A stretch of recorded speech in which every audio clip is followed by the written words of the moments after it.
Humanity disappeared.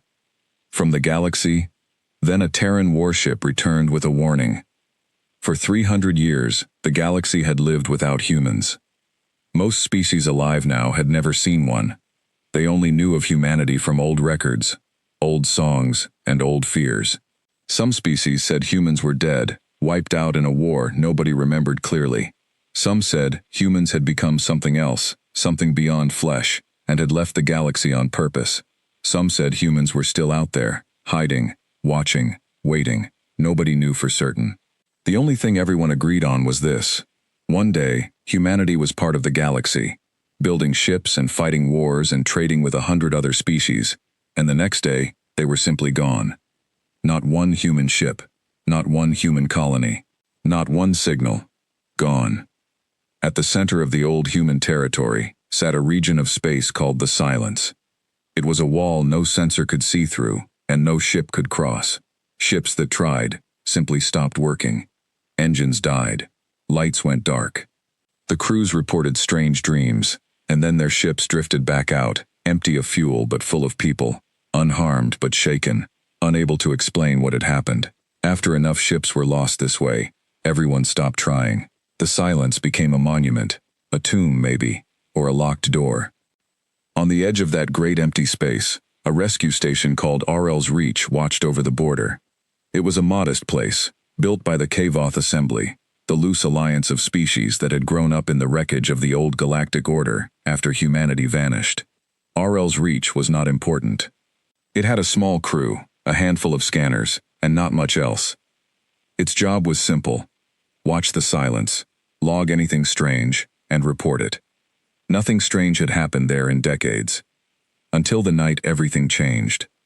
Officer Dessa Velkorin was on duty when the alarms went off. She was young for her post, barely finished with her training, and she had taken the night shift because nobody else wanted it. She was drinking a warm cup of something bitter and staring at empty screens when the proximity sensor screamed. She nearly spilled her drink across the console. "That's not possible," she said out loud, to no one, because no one else was in the room. A shape had appeared on her screen. Not appeared slowly, the way ships usually did when they came out of the dark distance. It had appeared all at once, like it had simply switched on, right at the edge of the Silence. The computer struggled to build a picture of it. The shape was huge, far bigger than anything RL's Reach had ever tracked. And it was moving, slow and unsteady, like something wounded dragging itself forward. Dessa's hands shook as she opened a channel to her superior. "Station Chief," she said, "we have a contact. A big one. It's coming from inside the Silence." There was a pause. Then the station chief, an older Kavoth male named Orem Thess, appeared on her screen, hair messed from sleep, eyes suddenly wide awake. "Repeat that," he said. "A ship, coming out of the Silence. I've never seen anything like it. It's huge, and it looks old, damaged, but it's still moving under its own power." Orem was already pulling on his uniform jacket as he spoke. "Get me a full scan. Every sensor we have, now." The station's systems worked hard, straining to build a complete picture of the newcomer.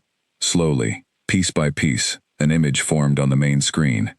It was a ship, long and dark, its hull scarred with the marks of old battles, and stranger things besides. Sections of its outer armor were missing, showing frames and cables underneath like open wounds. There were no lights on most of the ship. Only a few sections glowed faintly, as if the vessel had just enough strength to keep its heart beating and nothing more. Dessa stared at the design.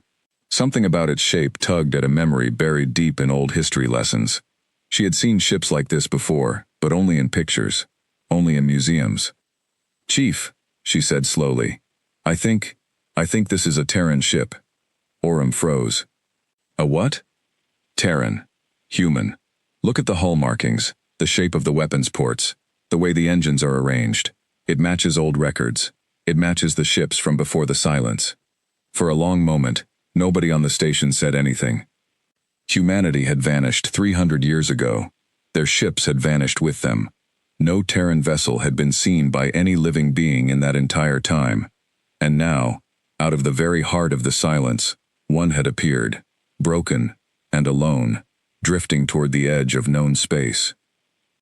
Send the alert to Assembly Command, Orem said finally, his voice tight. Tell them exactly what we're seeing, and get every weapon on this station ready, just in case. Sir, if it really is a Terran ship, should we be pointing weapons at it?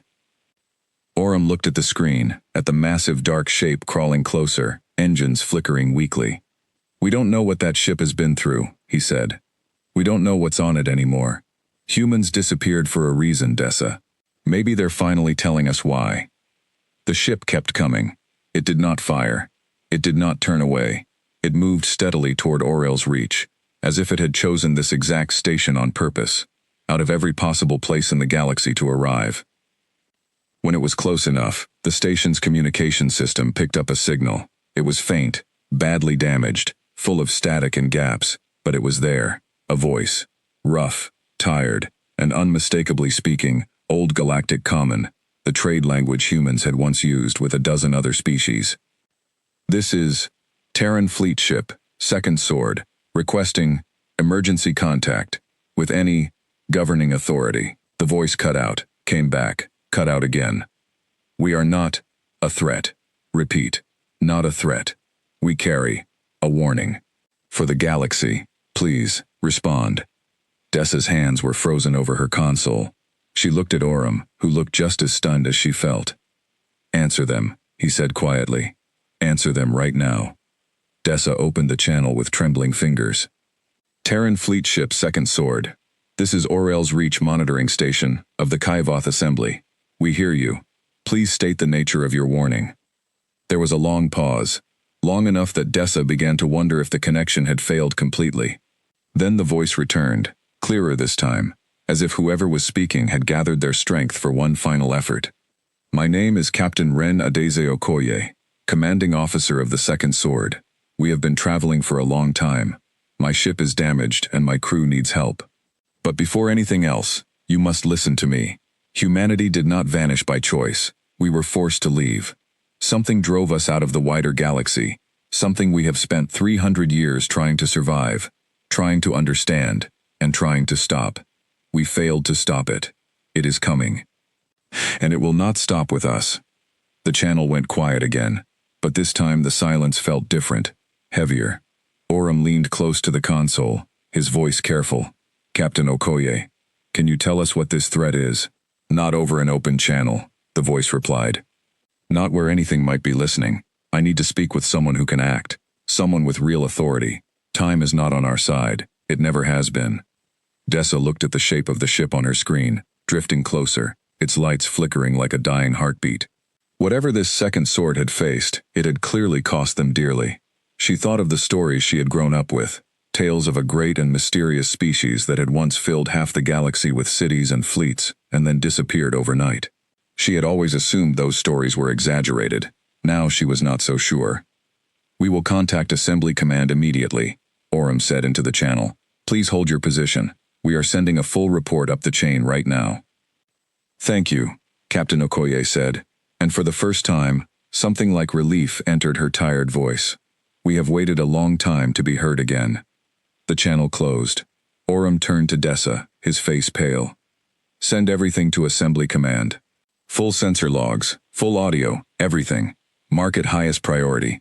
Tell them Terran contact has been made, and they need to move fast. Dessa's fingers flew across her console, sending the report out across the network of relay stations that connected Arl's reach to the heart of assembly space. As she worked, she kept glancing up at the main screen, at the huge broken ship drifting closer, carrying a message that might change everything anyone in the galaxy thought they understood about the past 300 years. Far across the galaxy, in the tall glass towers of Assembly Command, alarms began to ring in quiet offices in the middle of the night. Officials were woken from sleep, diplomats were pulled from dinner parties, military officers were called away from their families. Word spread quickly through the highest levels of galactic government. A Terran ship had returned. After 3 centuries of silence, humanity had spoken again, and what they had to say sounded like the beginning of very bad news. One of the first to receive the report was a scholar named Vesa Nirnkoi, a member of the Kavoth species who had spent her entire career studying the vanished humans.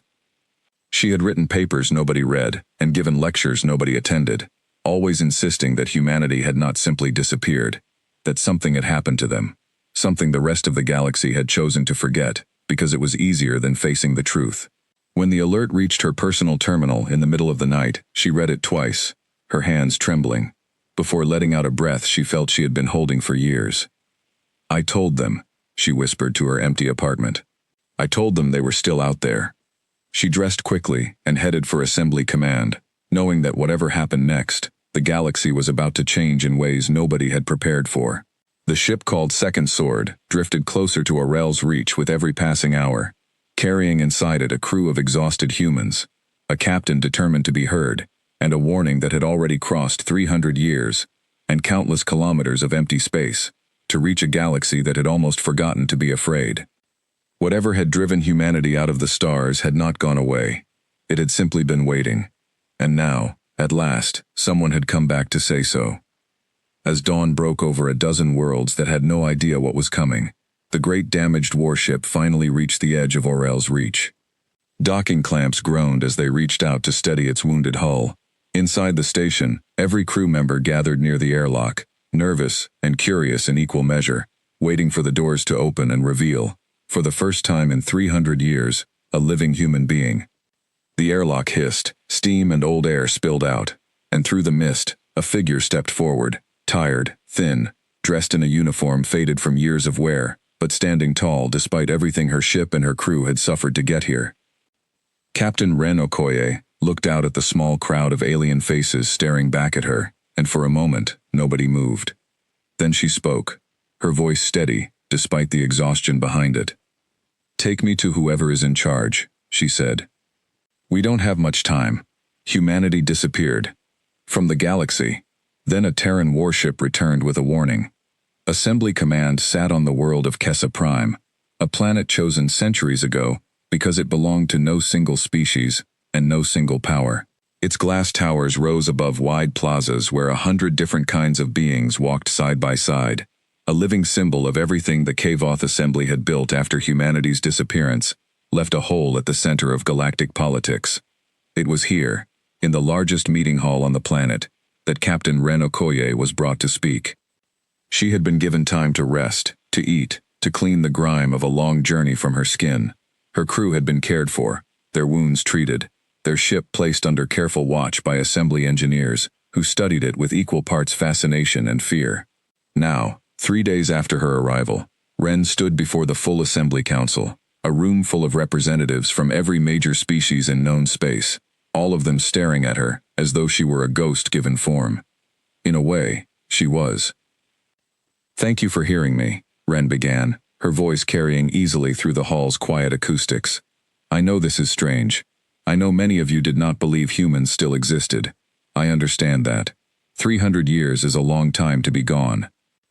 A representative from the Salic species, tall and pale with large dark eyes, raised a limb to speak. "Captain Okoye, before anything else, we must ask the question everyone here wants answered. Where have you been? Why did humanity vanish so completely?" Ren nodded slowly. She had known this question would come first. She had practiced her answer during the long, quiet nights aboard the Second Sword, drifting through the dark on the way here. 300 years ago, she said, humanity discovered something at the edge of our territory. Not a new planet, not a new resource. A signal, a very old signal, coming from deep space, far beyond anything any of you had explored at the time. Our scientists studied it for years, before they understood what it meant. She paused, choosing her next words carefully. It was a warning left behind by another species, a species far older than any of us, and far more advanced. They left the signal as their final act, before they were destroyed. The warning told of something called the Hollow. We do not fully understand what the Hollow is, even now. Not a species, not exactly. More like a force, or a pattern, that spreads through the galaxy consuming life and technology, wherever it finds enough of both gathered together in one place. The room had gone completely silent. Even the constant hum of translation devices seemed to fade into the background. Humanity was not the first to find this warning, Ren continued. But we were the first in a long time to actually listen to it. Our scientists traced the pattern back through old records and old ruins, and found evidence that this hollow had already destroyed at least 3 other great civilizations before ours, going back thousands of years. Each time, it followed the same pattern. A species would grow, spread across many stars, build great and beautiful things, and when they had grown large enough, bright enough, to be noticed, the hollow would come. Come from where? Asked another representative, a squat, four-armed being from the Torvash cluster. We don't know, Ren admitted. That is part of what makes it so dangerous. It does not travel like a fleet. It does not announce itself with ships or soldiers. It simply begins to spread, quietly, through communication networks, through technology, through anything connected. By the time a civilization notices something is wrong, it is already deeply infected. Systems fail. Machines turn against their makers. People vanish. And stranger things than that happen too. Things I have only read about in old reports, and never wished to see myself. The Assembly Council members exchanged uneasy glances. Vesa Nirnkoi, seated near the back among a group of Kaivoth scholars invited to witness the meeting, leaned forward, hanging on every word. When our leaders understood what was coming, Ren said, they made a terrible decision. They believed that if the Hollow noticed how far humanity had already spread, how many worlds we had settled, how connected our networks had become, it would come for us the way it had come for those other civilizations before. So they made a choice. They pulled every human ship, every human colony, back to our home system. They cut every connection to the wider galaxy. They built the wall you call the Silence, using technology none of you have ever seen, to hide us completely from anything searching the stars for signs of a growing civilization. You hid, the Salic representative said, not unkindly, but plainly. For 300 years. We hid, Ren agreed, and we prepared. We knew hiding could not last forever. The Hollow does not simply disappear because it cannot find its next target right away. It searches, it waits, and eventually, it finds something else to consume, somewhere else in the galaxy. We always knew that one day, our hiding would end, either because we found a way to fight back, or because the Hollow found us anyway, despite our best efforts to stay hidden. She looked around the room, meeting as many eyes as she could. 3 months ago, our deep space monitoring stations detected activity along the edge of the Silence, patterns matching the old warnings. The Hollow is moving again, and this time, our scans suggest it is moving outward, toward the rest of the galaxy, toward all of you. The hall erupted into noise. Dozens of voices spoke at once, translators struggling to keep up with the sudden flood of questions and arguments. Ren stood quietly through it, waiting, until the council speaker, an elderly Torvash elder named Hearn Det, raised both sets of arms for silence. Captain Okoye, Hearn said once the room had settled, this is an extraordinary claim. Forgive us if we require more than words before accepting it. I understand, Ren said. That is exactly why I came myself. Instead of sending a message, I brought data, recordings, evidence collected over 300 years of study. My ship's databanks contain everything humanity has learned about the Hollow since the day we first detected that ancient warning. I am willing to share all of it with your scientists, your military analysts, anyone qualified to examine it. And what do you want in return? Asked a sharp voice from the crowd. It belonged to a representative Ren had not yet been introduced to, a lean, armored figure from a species called the Dravane, known throughout the assembly for their military strength and their deep suspicion of outsiders. Humanity vanishes for 3 centuries, offering no explanation, no warning, no assistance to the rest of us, as we rebuilt everything that was lost when your kind disappeared from our trade routes and our defense agreements. Now you return, claiming a great danger approaches, and ask us to simply trust you? Ren met the Dravane representative's gaze steadily. I'm not asking you to trust me blindly. I'm asking you to look at the evidence. I'm asking you to prepare, because whether you believe me or not, the Hollow is coming, and it will not wait for you to make up your minds. And if this is simply a story, the Dravane pressed, designed to win back sympathy, resources, territory that your species lost the right to when you abandoned us. A murmur ran through the room. Vesa Nirnkoi rose from her seat, unable to stay silent any longer, despite her junior status among the gathered scholars. If I may, she said, and to her surprise, the council speaker gestured for her to continue. I have spent 15 years studying the disappearance of humanity. Every theory that assumed simple abandonment, simple withdrawal for selfish reasons, has failed to explain the evidence we already possess. The wall you call the Silence uses energy signatures unlike anything documented before or since. Building something like that in secret, in a matter of months, is not the act of a species running away out of cowardice.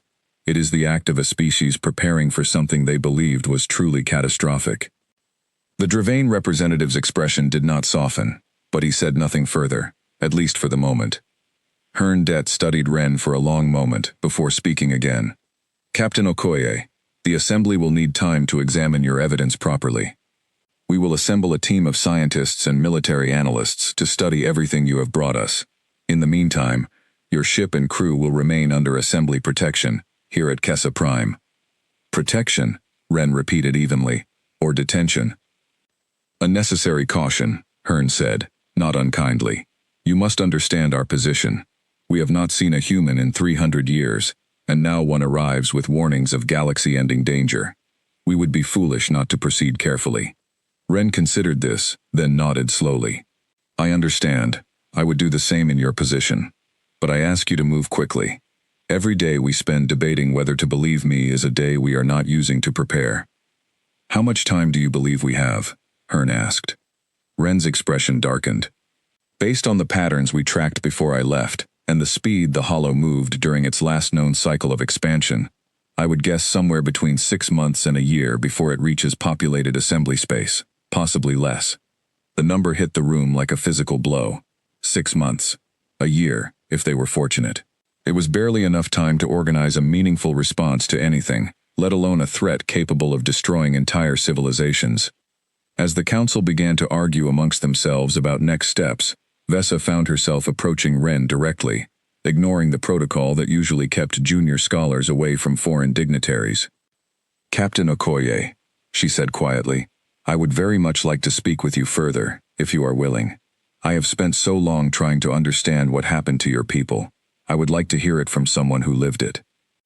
Ren studied the eager young scholar for a moment, then allowed herself a small, tired smile, the first genuine expression of warmth she had shown since arriving on Kessa Prime. I think I would like that, she said. It has been a very long time since anyone outside my own species wanted to understand us, instead of simply fearing us or forgetting us. Around them, the council continued to argue, voices rising and falling in a dozen different languages, all of them grappling with the same impossible truth. Humanity had returned, not in triumph, but in warning, and somewhere beyond the edge of the Silence, in the dark spaces between the stars, something ancient and hungry was already beginning to move. Humanity disappeared from the galaxy. Then a Terran warship returned with a warning. 2 weeks passed on Kessa Prime, and in that time, Captain Ren Okoye learned that convincing a room full of frightened leaders was much harder than surviving 300 years behind a wall of hidden space. The Assembly's scientists had gone through the data from the Second Sword's databanks with great care, and slowly, reluctantly, they had begun to confirm pieces of Ren's story. The energy signatures matched nothing in their existing records, which supported the claim that humanity had developed technology far beyond anything shared with the rest of the galaxy before their disappearance. The old warning signal, when properly translated using the tools humanity had provided, matched fragments of a much older, corrupted transmission that Assembly archaeologists had puzzled over for decades without understanding its true meaning. Still, belief did not come easily. Old fears ran deep, and old grudges ran deeper. They abandoned us, became a common complaint among certain factions of the Council, especially among species like the Dravane, who had built much of their modern military doctrine around the assumption that humanity might one day return and try to reclaim territory and influence they felt they were owed. Now that they need our help preparing for their monster, suddenly they remember we exist. Ren heard these complaints, directly and indirectly, almost every day. She answered them patiently, again and again, though the effort wore on her more than she let anyone see. We did not abandon you, she told a smaller gathering of military officers one afternoon, in a briefing room lent to her by more sympathetic members of the Council. We made the hardest choice any species can make. We chose to disappear, rather than risk pulling every other species in the galaxy into a war none of you were ready to fight. If the Hollow had noticed the size of the wider galactic community back then, it might have come for all of us at once, 300 years earlier than it is coming now. Instead, we bought you time to grow, Time to build the assembly. Time to become strong enough that maybe, together, we actually stand a chance. A younger officer, a Kavoth woman named Terrell Bex Orvin, studied Ren carefully from across the table. You keep saying we. Do you truly believe the rest of the galaxy will fight alongside humanity, after everything? I have to believe it, Ren said simply. Because the alternative is that we all die separately instead of surviving together. It was Terrell who first brought Ren real evidence that the danger was not just a story from the past. She arrived at Ren's quarters late one night, her face pale, a data tablet clutched tightly in one hand. You need to see this, Terrell said, letting herself in without waiting for permission. A listening post on the far edge of the Varan expanse went dark 6 hours ago. No warning, no distress call, just silence. Ren sat up immediately, all traces of sleep gone from her expression. Show me. Terrell handed over the tablet. On it was a partial sensor log, badly corrupted, recorded in the final moments before the listening post systems failed completely. Most of it was meaningless noise, garbled data that made no sense to ordinary sensors. But buried within the noise was a pattern, a rhythm, that Ren recognized instantly from 300 years of study. Her blood ran cold. This is it, she said quietly. This is the beginning. The hollow? Terrell asked, though she already seemed to know the answer. An early sign of it, yes. This is exactly the pattern we recorded before it destroyed one of our own outposts, decades ago, back when we were still gathering data, instead of hiding from it completely. It starts small. A single station, a single ship, quietly failing, its systems corrupted from within. Then it spreads, faster and faster, until entire regions go dark all at once. Terrell sat down heavily across from her. The Council needs to see this. They will, Ren said. But knowing you, they'll want independent confirmation first, from assembly analysts, not just my word. That will take time we may not have. Terrell was quiet for a moment, then said, There's something else. I wasn't supposed to tell you this, not yet, but given what we just found, I think you deserve to know. The Dravane Military Command has been quietly building a case to seize your ship. They believe the Second Sword's technology, whatever secrets it holds, would be more valuable to assembly defenses under their direct control than left in human hands they don't fully trust. Ren's expression hardened. That would be a mistake. My ship's defenses are calibrated to specific biological and neural patterns unique to my crew. Anyone else attempting to access its deeper systems without the proper safeguards would likely trigger fail-safes that could destroy the very technology they're trying to steal. I believe you, Terrell said. But belief and proof are different things, and the Dravane aren't known for patience once they've decided on a course of action. Word of the dead listening post spread through Assembly Command within the day, despite efforts to keep it contained, and the mood across Kessa Prime shifted almost overnight. Fear, which had been simmering quietly beneath layers of political caution, began to boil over into open panic. Emergency sessions were called. Military fleets that had been stationed comfortably along familiar trade routes were suddenly redirected toward the Varan expanse, though nobody was entirely certain what, if anything, they would find there worth fighting. Ren was called before the Council again, this time with far less patience in the room than during her first appearance. Your warning appears to be proving itself, Herndet said grimly, standing before the assembled council with the weight of the crisis visibly heavy on his shoulders. The question now is what we do about it. You prepare, Ren said without hesitation. You gather every fleet you can, every scientist who can study this threat, every engineer who can adapt human countermeasures to your own technology, and you do it quickly, because from what we observed 300 years ago, once the hollow begins actively expanding, it does not slow down. And what countermeasures does humanity actually possess? The Dravane representative asked sharply, his earlier suspicion now sharpened by fear rather than dulled by it.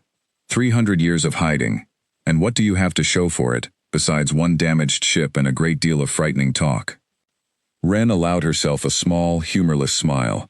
That is a fair question, and it's one I intend to answer, though perhaps not in the way you expect. She turned to address the full council, her voice carrying clearly through the tense silence of the hall. The Second Sword is not humanity's only ship. It is not even one of our strongest. It was sent ahead specifically because it could travel fastest, and because I volunteered to make first contact, understanding the risk that came with it. Behind me, preparing to follow at a slower pace, suited to a much larger fleet, is the rest of what remains of the Terran Navy. Ships we spent 300 years building, refining, and testing against the very threat we are now facing together. The room went utterly silent. "You're telling us," Hearn said slowly, "that more human ships are coming?" "I'm telling you," Wren said, "that humanity never stopped preparing to return to this fight. We simply waited until we believed we finally had a chance to make a difference, rather than simply announcing our existence and getting all of us killed sooner than necessary. My arrival here was meant to give you time to trust the warning, time to begin your own preparations, before the rest of our fleet arrives to fight alongside you." "And how long until this fleet reaches us?" the Dravane representative demanded. Wren met his gaze evenly. "That depends on how quickly you agree to work with us, instead of against us. The longer the Assembly spends debating whether to trust me, the longer I have to delay the signal that tells my people it's safe to proceed. I would very much like to send that signal soon, Counselor. Wouldn't you?" For the first time since Wren's arrival, the Dravane representative said nothing at all. Later that night, Vesa found Wren alone on one of Kessa Prime's high observation decks, staring out at the unfamiliar arrangement of stars, visible from a planet so far from Earth. The young scholar approached quietly, unsure if she was intruding, but Wren waved her closer without turning around. "Do you ever regret it?" Vesa asked softly. "Coming back like this? Being the one to carry all of this by yourself?" Wren was quiet for a long moment before answering. "Every day since I left Sol System," she admitted. "But someone had to be first. Someone had to take the risk of being disbelieved, or feared, or blamed for choices made long before I was even born. I would rather it be me carrying that weight, than someone less prepared for it." "Do you think they'll trust you? The Council, I mean. In time?" Wren finally turned to look at her, and in the starlight, Vesa could see just how tired the captain truly was. Beneath the composed exterior she showed the Council each day. "I think fear makes people slow to trust," Wren said, "but it also makes them quick to act once the danger becomes undeniable. We won't have the luxury of a long, gentle friendship built over years, Vesa. We'll have to build trust the hard way, in the middle of a crisis, with everything at stake all at once." Somewhere far beyond the edge of the Varan expanse, in the cold, dark spaces between distant stars, systems continued to fail in silence, one after another, as something ancient and patient continued its slow, hungry advance toward the heart of a galaxy that had almost forgotten how afraid it should be. Humanity disappeared from the galaxy. Then a Terran warship returned with a warning. The attack came faster than anyone in the Assembly expected, and far closer to home than the distant listening post on the edge of the Varan expanse. It began on a mid-sized colony world called Ostran Ve, home to nearly 2 million Salic and Torvash citizens, living together in one of the Assembly's proudest examples of peaceful cooperation between species. It was not a military target. It was not a strategic outpost. It was simply a place where people lived their ordinary lives, farming, trading, raising families, entirely unaware that anything in the wider galaxy had changed. The first sign of trouble was small, a minor malfunction in the planet's orbital communication array, quickly logged and quickly ignored by overworked technicians, who assumed it was nothing more than routine equipment failure. The second sign came an hour later, when the planet's automated defense grid, designed to protect against pirates and other conventional threats, suddenly went offline without warning. By the time anyone realized something was seriously wrong, it was already too late to stop what came next. Ren Okoye was in a strategy meeting with Assembly military commanders when the first emergency reports began arriving from Ostran Ve.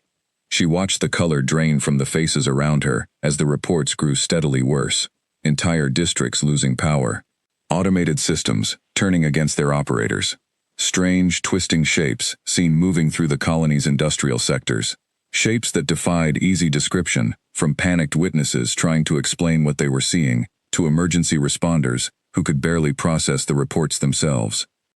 "This matches everything we recorded 300 years ago," Ren said quietly, watching the growing chaos unfold on the command room's main display. "It's here. It's actually here." "What do we do?" Terrell asked, standing beside her, her voice tight with barely controlled fear.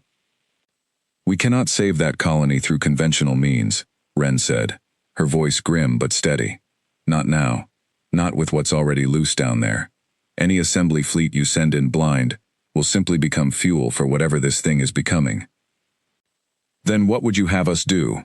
The Dravane military commander demanded, his earlier suspicion of Ren now entirely overshadowed by the desperate need for any solution at all. Abandon 2 million civilians? No, Ren said firmly. But we go in with the right tools, not just the biggest fleet you can gather. My ship carries specialized equipment designed specifically to counter the Hollow's early stages of expansion. It won't save everyone. I won't lie to you and pretend otherwise. But it can create a barrier, buy time for evacuation, and prevent the infection from spreading further into assembly space while your people escape. The commander studied her for a long moment, clearly weighing 300 years of accumulated distrust against the undeniable crisis unfolding in real time before them. Do it, he said finally. Whatever you need, you have it. The second sword launched within the hour, accompanied by a hastily assembled task force of assembly warships, still uncertain whether they were flying toward salvation or disaster. Ren stood on her ship's bridge, her crew moving with the practiced efficiency of people who had trained their entire lives for exactly this moment, even if none of them had ever truly expected to face it for real. Captain, her chief engineer, a weathered man named Desmond Kell, who had served with Ren since before she took command, spoke up from his station. The containment field generators are ready, but I need to remind you, we've never tested this equipment against a live outbreak this size. Everything we know is from old records and simulations. I'm aware, Desmond, Ren said. We do this the way we trained, one step at a time. As the small fleet approached Ostran Ve, the scale of the disaster became fully visible for the first time. Half the colony's night side was dark, entire cities gone silent, their lights extinguished, as though a switch had simply been flipped. Strange energy readings pulsed from the planet's surface, spreading outward in slow, deliberate patterns that reminded Ren uncomfortably of watching ripples spread across still water. Evacuation ships are already loading from the southern continent, reported the fleet's coordinating officer over the shared comm channel. But the northern hemisphere is completely cut off. Ground communication is gone. We have no idea how many people are still down there. Then we buy them time, Ren said. Deploy the containment field, full spread, centered on the affected zones. Desmond, on my mark. The second sword's outer hull opened along carefully designed seams, releasing a network of small deployable devices that spread out across the upper atmosphere of Ostran Ve, like a slowly unfolding net. Ren watched the tactical display with tense focus as the devices activated one by one, weaving together an invisible barrier designed centuries ago specifically to slow the spread of the very threat now unfolding beneath them. For a long, terrifying moment, nothing seemed to happen. Then, slowly, the strange, pulsing energy readings on the planet's surface began to falter, their steady rhythm breaking apart into confused, scattered fragments, like a song suddenly missing half its notes. It's working, Desmond reported, disbelief evident in his voice. The spread rate is dropping. Not stopping completely, but dropping. Keep the field stable, Ren ordered. Get every evacuation ship you can through the southern corridor while we hold this.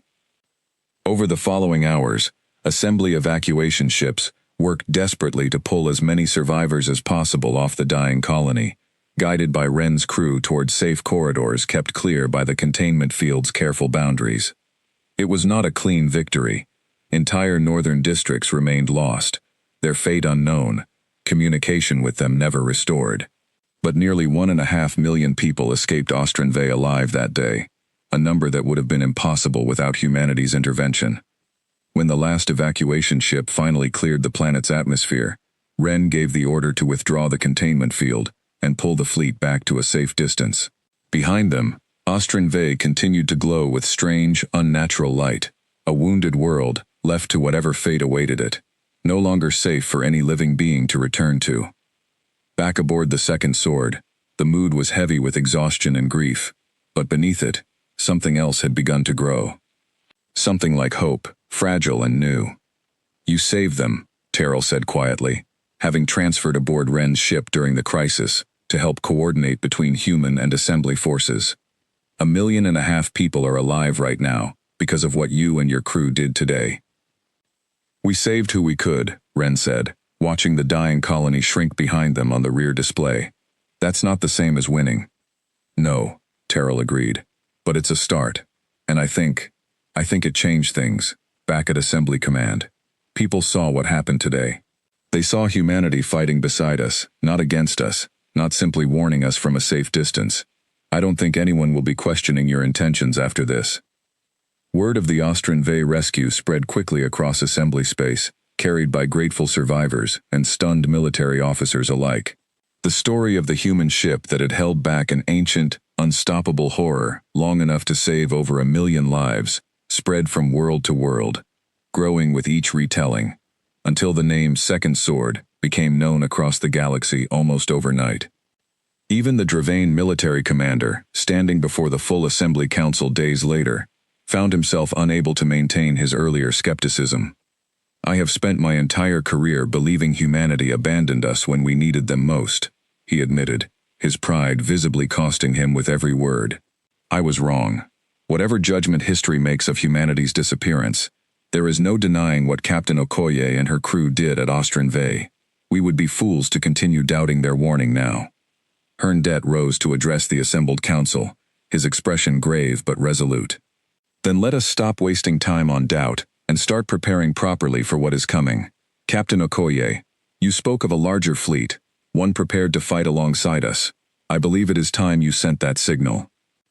Ren, standing before the council once more, felt something loosen in her chest that had been tight since the moment she first crossed the edge of the silence. Weeks ago now, though it felt like a lifetime. I already have, she said quietly. The moment we returned from Ostrin V, I sent word home. Humanity is coming, Counselor, all of it. Every ship we have spent 300 years preparing for exactly this moment. A murmur ran through the council chamber, equal parts relief and renewed apprehension, as everyone present began to grasp the true scale of what was approaching. Not just one warship, one desperate messenger sent ahead to plead humanity's case. An entire fleet, built and refined across 3 centuries of quiet, determined preparation, finally returning to the galaxy it had left behind. Far beyond the edge of the silence, in the deep dark between one star system and the next, that fleet was already moving, engines burning steadily toward a war, 300 years in the making, carrying with it the hopes of a species finally ready to stand beside the rest of the galaxy once more, instead of hiding from it. Humanity disappeared from the galaxy. Then a Terran warship returned with a warning. 6 weeks after the tragedy at Ostrin V, the sky above Kessa Prime changed forever. It began as a rumor, whispered through military channels before spreading to the general public. Deep space sensors along the old border of the silence had detected something enormous approaching, moving with a speed and precision that no assembly fleet could match. For a tense day, fear spread through assembly space once again, as some wondered if the Hollow itself had somehow found a way to move faster than anyone had prepared for. Then the first ships became visible, and the fear turned into something closer to awe. They came out of the dark in perfect formation, hundreds of vessels stretching across the sky in numbers that dwarfed anything the assembly had ever gathered in one place. Their designs were unmistakably human, built from the same lineage as the Second Sword, but far newer, sleeker, clearly the product of 300 years of dedicated advancement. At the center of the formation flew a ship, larger than any other, a vessel so massive it seemed to blot out the stars behind it as it approached. Ren stood on an observation platform on Kessa Prime, alongside Vesa, Terrell, and Herndett, watching the fleet arrive with an expression that mixed relief and pride in equal measure. That's the Ascendant Dawn, she said softly, nodding toward the massive central vessel. Flagship of the Terran Navy. If my people sent her, they've committed everything to this fight. How many ships in total? Hearn asked, staring up at the sky with an expression of barely contained disbelief. Over 400 combat vessels, Ren said. Plus support ships, medical vessels, and specialized units, built specifically to counter the Hollow, based on everything we learned during 300 years of study and preparation. This is not a rescue mission, Counselor. This is humanity's entire military strength, brought here to stand with the Assembly. As the human fleet settled into orbit, shuttles began descending toward Kessa Prime, carrying officers and diplomats eager to finally meet the galaxy their ancestors had been forced to abandon. Among them, Stepping off the lead shuttle with quiet dignity was a tall, silver-haired woman whose presence commanded immediate respect from everyone who saw her. Fleet Admiral Naomi Achterberg, Wren said, stepping forward to greet her superior with visible relief. Supreme Commander of the Terran Navy. Captain Okoye, Naomi said, returning Wren's greeting with a warm, tired smile. You've done more good here than I dared hope when we sent you ahead alone.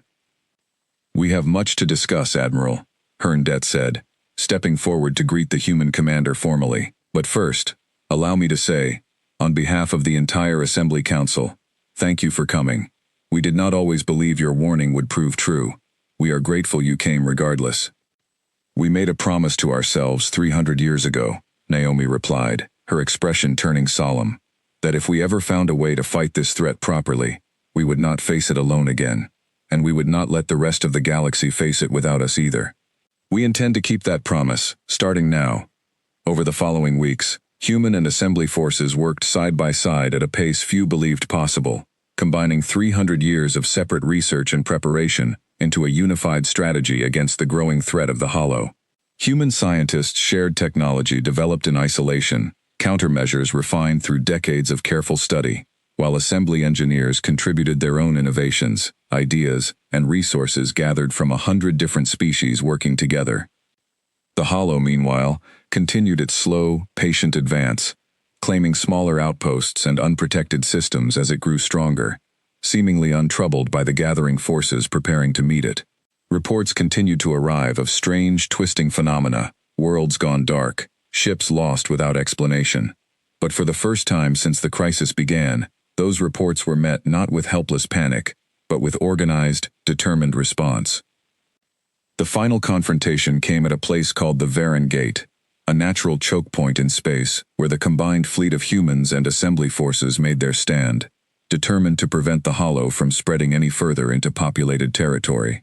Wren commanded the second sword at the front lines, flying alongside ships from a dozen different species, all of them united under a single purpose for the first time in galactic history.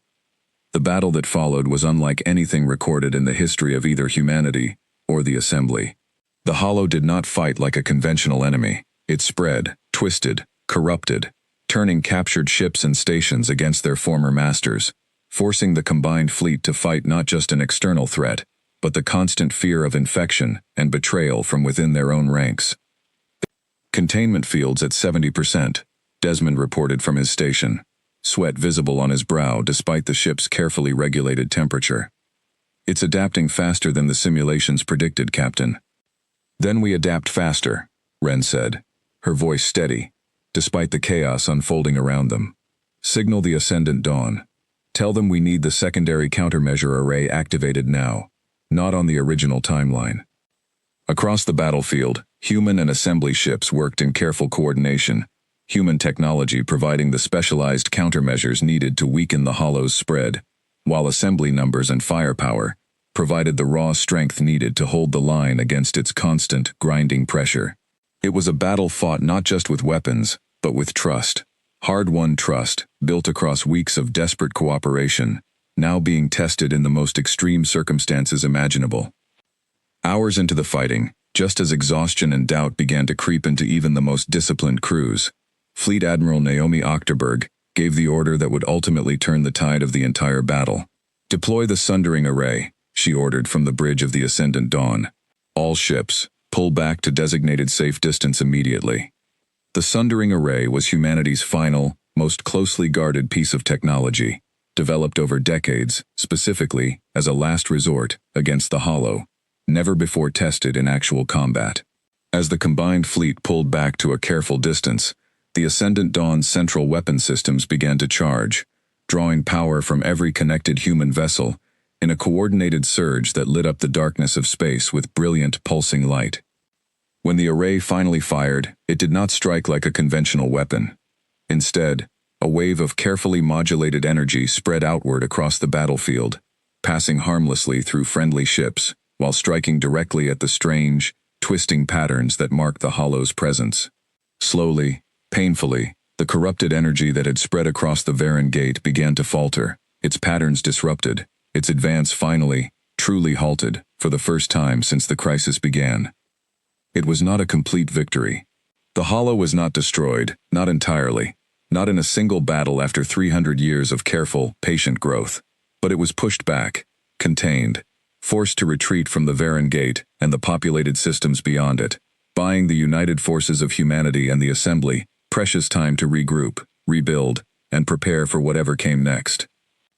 In the aftermath of the battle, as damaged ships limped back toward Kessa Prime for repairs, Ren stood on the Second Sword's bridge, watching the aftermath of the fight fade behind them, and allowed herself, for the first time in weeks, a genuine moment of relief.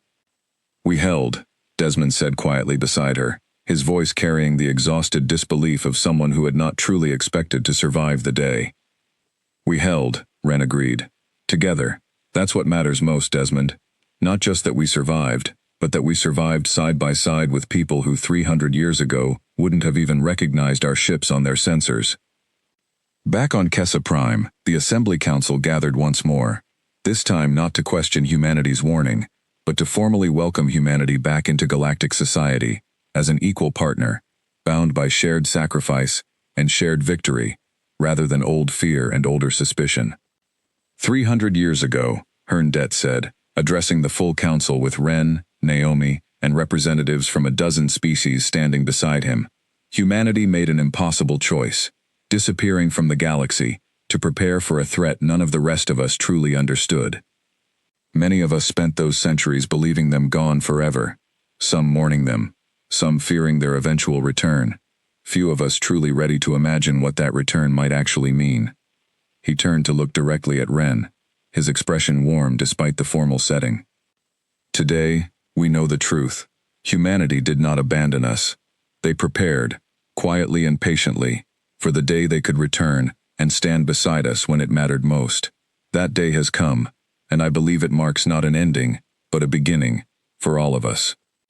The council chamber erupted into applause, a sound that carried through open channels to ships still returning from the battle at Varan Gate, to survivors still recovering on a dozen different worlds, to a galaxy slowly beginning to understand that the strange, quiet centuries of humanity's absence had not been an ending after all, but simply a long, difficult preparation for exactly this moment. Later that evening, standing once more on the observation platform where she had watched the human fleet arrive weeks earlier, Ren found herself joined by Vesa, the young scholar whose careful research had first helped convince a skeptical assembly to listen to a lone captain's impossible warning. "What happens now?" Vesa asked, watching the stars above Kessa Prime, no longer empty of human presence for the first time in 300 years. "Now," Ren said, a small, tired smile finally reaching her eyes, "we rebuild. We keep fighting, keep preparing, because the hollow isn't gone, just pushed back. But we do it together this time. No more hiding, no more disappearing. Humanity is home, Vesa, right where we belong, standing beside the rest of you, instead of watching from the shadows." Above them, the combined fleet of humans and a dozen other species held steady orbit around Kessa Prime, a quiet symbol of a promise finally kept, 300 years in the making, and a galaxy that had learned, at great cost, that some absences are not abandonment, but simply the long, patient prelude to an unbreakable return.